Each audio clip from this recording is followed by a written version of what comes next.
The Alabama Gulf Coast Zoo, which is great. I got associated with them.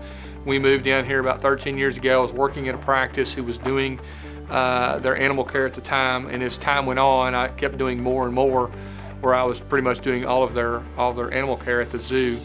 And when I moved clinics, they followed me.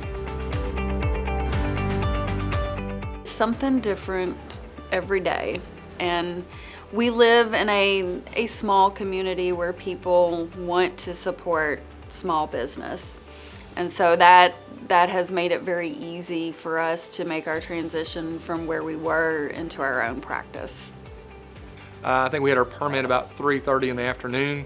We saw our first patient at 5:30 that evening, and we have been full and busy every day since. Probably our biggest barriers were, one, getting approved by the city to be able to put a vet clinic in this already existing building. That was actually a 3-month process for them to just say, yes, you can build this out and have a vet clinic in this location. So I sat down with Michael. He was nice enough to understand my situation. We wrote some things on a bar napkin.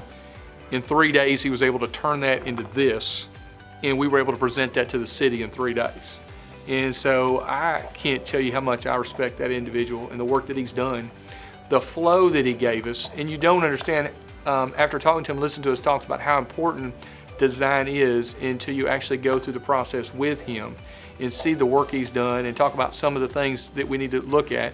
Really changed how I would have designed the practice. I would have done a terrible job designing it if I had to do it myself.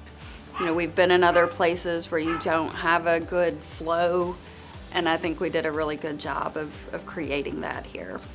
I designed it to where in the front we could see small animal patients, cat, dogs, and at the same time a lion could come in the back door, sedated. We could do x-rays, surgery, ultrasound, endoscopy. They would never know that that lion was back there. That lion could be back out the back door and back to the zoo, and no one ever knew. The zoo's in the middle of moving. They're actually going to be right behind us, and so we're going to be the on-site hospital. So there's a back pathway from this hospital to the zoo, and so we're going to be able to transport these animals back and forth without ever having to get on the highway, which is fantastic. It gets our response time way down and allows us to do a better job at taking care of those more than 500 animals that they have. It's very nice to be able to get out of bed and know that you're doing it for yourself. So makes the day go by quickly, and most of the time you don't mind the extra hours.